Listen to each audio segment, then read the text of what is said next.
N'ignorez pas votre instinct juste par politesse ou par gêne sociale. On oublie ça souvent, surtout dans la classe moyenne.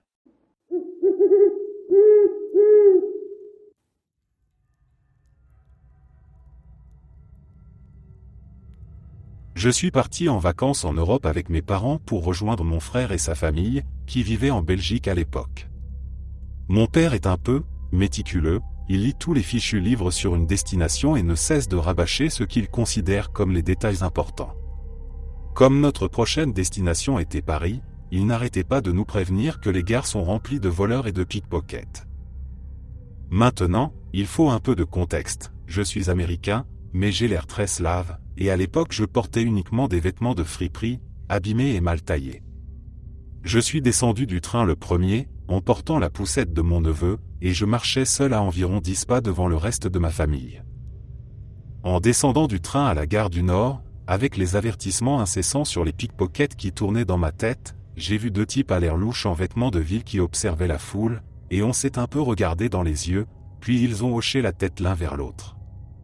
La seconde d'après, ils m'avaient encerclé par derrière, chacun d'un côté, et m'avaient coupé le passage. Le plus imposant des deux lève le bras dans un geste de stop, et c'est là que je remarque qu'il a un pistolet dans un holster sous l'épaule. Oh merde, je me suis dit. Le type commence à débiter en français, mais je suis un Américain idiot, donc je n'ai aucune idée de ce qu'il raconte.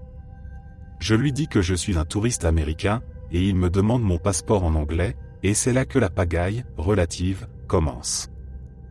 Mon père a vu ce qui se passait et s'est approché derrière moi, a posé la main dans mon dos, et m'a poussé pour me faire passer devant les types. Le gars avec le pistolet attrape mon bras et je le retire d'un coup en disant un truc du genre « Mais qu'est-ce que vous faites ?»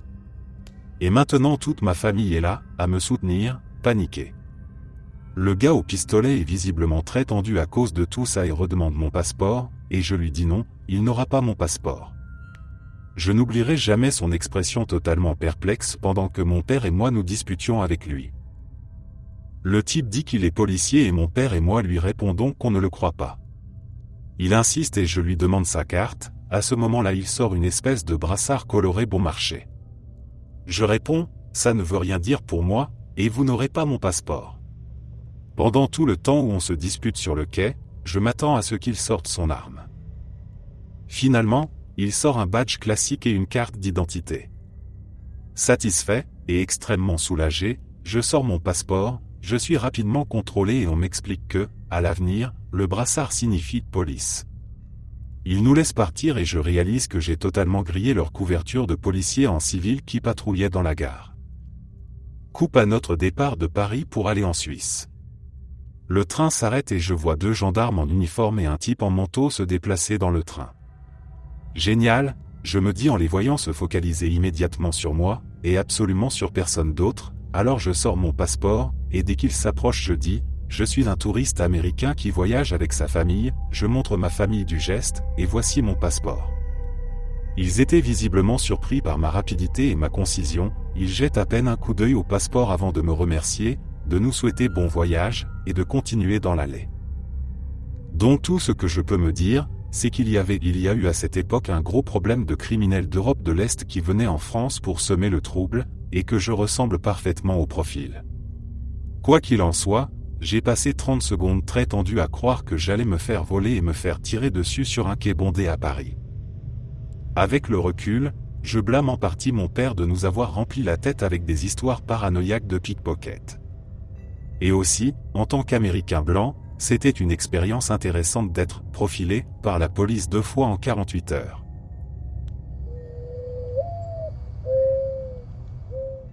En Nouvelle-Zélande, mes amis et moi conduisions notre van aménagé vers un endroit quelque part en direction de Wellington, à la pointe sud de l'île du Nord. Il devait être environ 1 heure ou 2 heures du matin, donc on était seul sur la route depuis un moment. On s'est arrêté à un bel endroit avec vue sur des collines de l'autre côté d'une vallée, et c'était magnifique sous la lumière de la lune. Entre la route et les collines, il y avait un à-pic assez raide. On a regardé en bas et on a vu un matelas, et d'autres déchets, comme si quelqu'un les avait juste jetés là. Pendant qu'on profitait de la vue, on a entendu quelque chose remuer dans les buissons en contrebas. On a d'abord pensé à un animal, mais ça ressemblait clairement à des pas lourds et puissants. Ça avait l'air de longer le bas du talus vers un endroit où ce serait moins raide, là où ça pourrait grimper. On est remonté dans le van et on s'est barré à toute vitesse. Ensuite, on s'est arrêté dans un camping. Il y avait déjà d'autres vans et des tentes installées, et les gens dormaient. On s'était déjà arrêté dans des endroits comme ça, et souvent il y a des boîtes où tu mets l'argent pour payer ton emplacement. On a trouvé un bâtiment central, mais la porte était entrouverte. Bizarre, mais bon, quelqu'un a dû oublier de la fermer. Sauf que c'est devenu encore plus bizarre quand on a regardé autour et qu'on a trouvé de la nourriture dans des casseroles encore sur la cuisinière, couvertes d'insectes. On aurait dit que les gens s'étaient volatilisés ou étaient partis en vitesse. On est retourné au van, sans avoir trouvé de boîte pour payer, et on a sorti la carte pour voir où aller ensuite. Cet endroit nous foutait vraiment les jetons, donc on voulait trouver ailleurs. Pendant qu'on regardait la carte, j'ai levé les yeux et j'ai remarqué que les lumières commençaient à se couvrir d'insectes. Genre des centaines. On a aussi remarqué qu'ils commençaient à se regrouper autour de nous. On a couru partout en les repoussant, puis on s'est précipité dans le van et on est reparti aussi vite que possible. Encore aujourd'hui, je crois qu'une étrange infestation d'insectes a dévoré tout le monde dans ce camp, et qu'on a failli être les prochains. Pays magnifique, je le recommande vraiment. J'étais à Tulum il y a quelques étés. Je suis tombé vraiment malade et j'ai dû prendre ma voiture de location pour aller acheter du Gatorade vers minuit. J'ai pris quelques petites routes pour y aller et je m'approchais de ce qui ressemblait à un couple en train de s'embrasser sur le trottoir. En me rapprochant, j'ai réalisé que la femme se débattait et que l'homme la tirait. J'arrivais au moment où il la traînait dans la maison, et elle essayait de se retenir au cadre de la porte en criant. J'ai réagi vite, j'ai allumé les pleins phares et j'ai braqué pour me mettre juste devant eux dans l'entrée, puis j'ai appuyé à fond sur le klaxon. Ça a suffisamment surpris le gars pour que la femme réussisse à se libérer et qu'elle court vers ma portière côté passager. Il s'approchait lentement de la voiture et, pendant que j'essayais de la laisser entrer, je me disais que s'il continuait à s'approcher, je devrais peut-être le percuter avec la voiture. Heureusement, j'ai pu ouvrir la porte avant qu'il ne soit trop près et la femme m'a dit en espagnol qu'il avait une arme. J'ai démarré en trombe et elle m'a indiqué le commissariat. Je n'ai jamais été témoin de quoi que ce soit chez moi, mais je suppose qu'aux États-Unis, on m'aurait au minimum gardé pour faire une déposition. Je suis resté dans le coin pendant qu'elle parlait avec la police, et j'ai demandé s'ils avaient besoin de quelque chose de ma part, et ils m'ont répondu, en gros, que je pouvais partir. Non seulement la scène en elle-même était terrifiante, mais ça m'a aussi vraiment choqué de voir à quel point la police a traité ça avec détachement et, quand j'ai raconté ce qui s'était passé au personnel de l'hôtel, de les entendre dire que malheureusement il n'en sortirait sans doute rien, parce que c'était une femme locale et pas une touriste.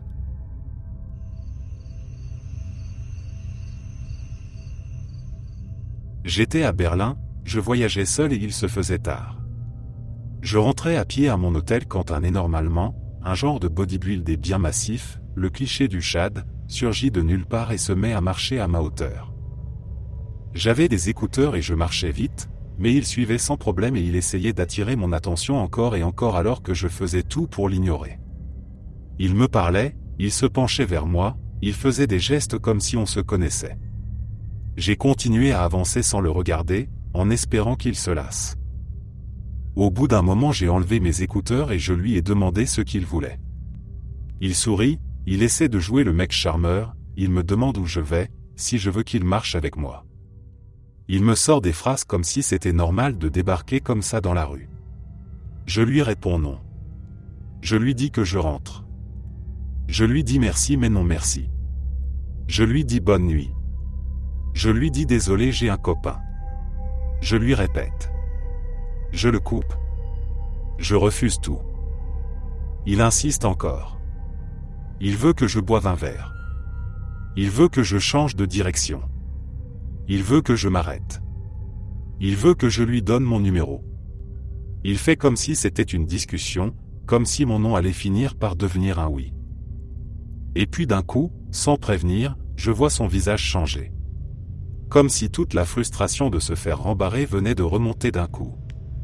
Il arrête de sourire. Il ne fait plus semblant. Et là il m'attrape. Moi, avec mon 1m55 à peine, il me soulève comme si je ne pesais rien. Il me balance sur son épaule comme un homme des cavernes et il m'enlève. Littéralement. Il part en courant avec moi sur l'épaule, la tête en bas le long de son dos, et moi je hurle de me poser par terre. Je le frappe, je lui donne des coups, je me débats comme je peux, je panique totalement. Il court pendant ce qui me paraît interminable. Je sais pas si c'était 100 mètres ou plus, mais dans ma tête c'était une fuite sans fin. Je vois le sol défiler, je vois les pavés, je vois juste le vide. Je crie de toutes mes forces, mais on est dans le centre historique de Berlin et c'est mort. Pas de voiture, pas de passants, rien. Juste le silence et mes cris qui se perdent. À ce moment-là, je comprends que ce mec est trop fort. Je comprends qu'il va pas me reposer. Je comprends que ça va finir très mal. Alors j'arrête d'essayer d'être correct, j'arrête de me retenir, j'arrête de réfléchir. Je me mets à le mordre. Je plante mes dents dans l'arrière de son bras, dans son épaule, je m'accroche comme je peux. Je mords encore. Je mords plus fort. Et là ça marche. Il me jette par terre d'un coup, comme si je l'avais brûlé. Je tombe sur le sol, je roule, je me relève en tremblant. Il hurle des insultes, il me crache dessus avec ses mots, il m'appelle de tous les noms, il me traite comme si c'était moi la folle. Puis il s'éloigne, toujours en gueulant, et il disparaît dans la nuit. Je suis resté là une seconde sans bouger. Je crois que j'avais du mal à réaliser que j'étais encore entière. J'avais les jambes molles, les mains qui tremblaient, la gorge en feu. Je me suis remise à marcher jusqu'à l'hôtel comme un robot, en état de choc complet. Avec le recul, je suis presque sûr qu'il était défoncé à quelque chose et qu'il avait l'intention de me violer. Je ne voyage plus seul maintenant.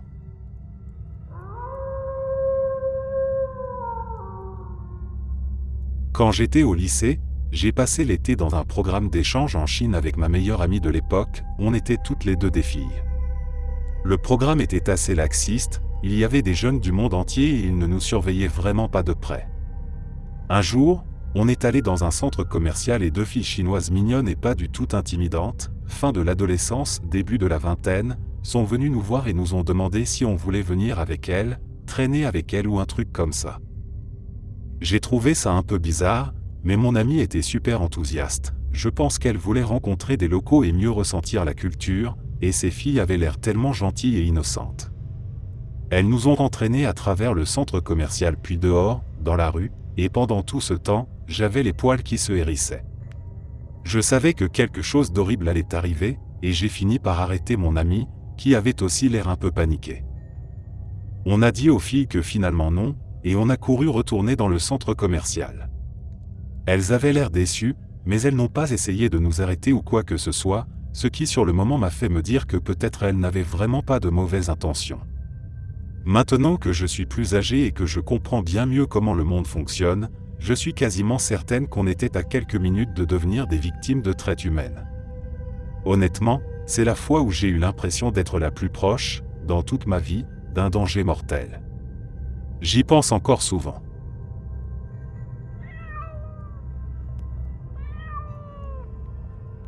J'étais à Arusha, en Tanzanie, et un vendeur de rue qui vendait des bracelets pas chers, clairement fabriqués en masse, n'arrêtait pas de me suivre jusqu'à ce que j'en achète un. Je lui ai répété plusieurs fois que ça ne m'intéressait pas, et il continuait quand même à marcher derrière moi, à me parler, à me tendre ses bracelets, comme si je n'avais rien dit. Je changeais de direction, j'accélérais un peu, je m'arrêtais devant des stands en faisant semblant de regarder autre chose, et lui il restait collé. Il revenait toujours à la charge avec le même discours. Justin, pas cher. Regarde. Je continuais à dire non, encore et encore, et ça commençait à attirer des regards autour, ce qui me mettait encore plus mal à l'aise. Au bout d'un moment, je n'avais plus l'impression d'être en train de faire du shopping, j'avais l'impression d'essayer de lui échapper. Il se rapprochait, il parlait plus fort, et je sentais que mon refus l'énervait. Il arrêtait de sourire. Il commençait à avoir un ton plus sec, comme si je lui devais quelque chose. Je voyais qu'il perdait patience et ça m'a fait paniquer. J'ai fini par courir pour m'éloigner. Je me suis dit que si je prenais un peu d'avance, il allait lâcher. Mais il a continué à me suivre. Je le voyais encore derrière moi, toujours en train de parler, toujours accroché à moi comme une ombre. Plus j'essayais de partir, plus j'avais l'impression que ça allait empirer. Alors j'ai ravalé ma fierté. Je me suis arrêté, je me suis retourné, j'ai sorti l'équivalent de 2 $ et je le lui ai tendu en lui demandant de me laisser tranquille. Pas gentiment, pas en mode négociation, juste clairement, avec une voix ferme. Je voulais juste qu'il parte. Je voulais juste retrouver un endroit où je pouvais respirer. J'avais 16 ans à l'époque, et même si ce gars représentait probablement aucun vrai danger, être seul et suivi par un inconnu dans un pays que tu ne connais pas, c'est vraiment une sensation flippante. Tu sais pas ce qu'il veut vraiment, tu sais pas jusqu'où il va aller, tu sais pas si quelqu'un va t'aider si ça tourne mal.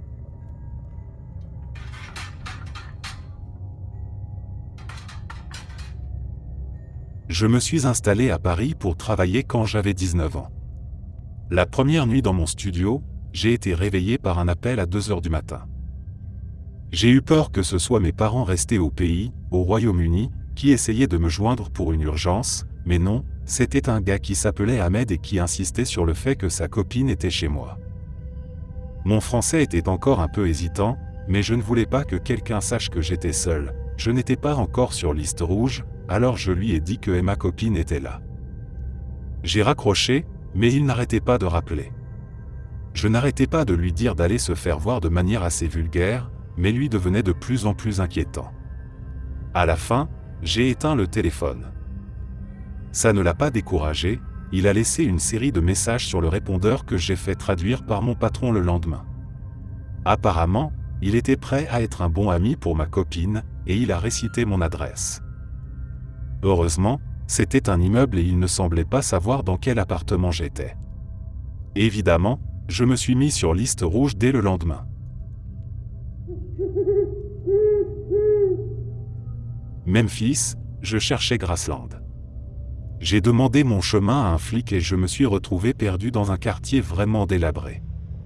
Je me suis arrêté à une station-service et j'ai dû entrer pour payer. Le caissier était derrière une vitre par balle. La station avait une sorte de cage qui englobait l'intérieur, et on ne faisait entrer et sortir qu'une personne à la fois, en la faisant passer par un verrouillage électrique. C'était fait pour te retenir jusqu'à l'arrivée de la police si tu tentais quoi que ce soit. Je prépare la pompe, je ressors et il y a un gars debout à côté de ma voiture, ma femme était assise à l'intérieur. Je m'approche pour prendre le pistolet de la pompe et il se met devant en disant « 5 $, je te fais le plein ». Je lui explique poliment que je n'ai pas de liquide et il répond « 4 $, je te fais le plein ». On continue comme ça jusqu'à descendre à 1 $, et je m'excuse en disant que je n'ai vraiment aucun liquide sur moi et que je ne peux pas le payer pour mettre l'essence. Il se penche alors beaucoup trop près de moi et il me dit « Ça va pour cette fois. Mais si je te revois à ma station, tu me paieras pour mettre ton essence ou je te tue ici même, à cette pompe. » Ensuite, il s'est planté à côté de la pompe et il m'a fixé pendant que je faisais le plein. J'ai terminé, j'ai dit « bonne journée » et je suis parti. J'ai dit à ma femme qu'on allait zapper Graceland et qu'on devait trouver un endroit avec du monde. On est tombé ce jour-là sur le petit bijou qu'est le zoo de Memphis, donc ce n'était pas complètement gâché. Et aussi, les gens de West Memphis, en Arkansas, sont super sympas. Merci d'être resté jusqu'à la fin. N'oubliez pas d'aimer la vidéo, de vous abonner et de partager vos propres histoires en commentaire. On se retrouve demain à la même heure devant ce feu.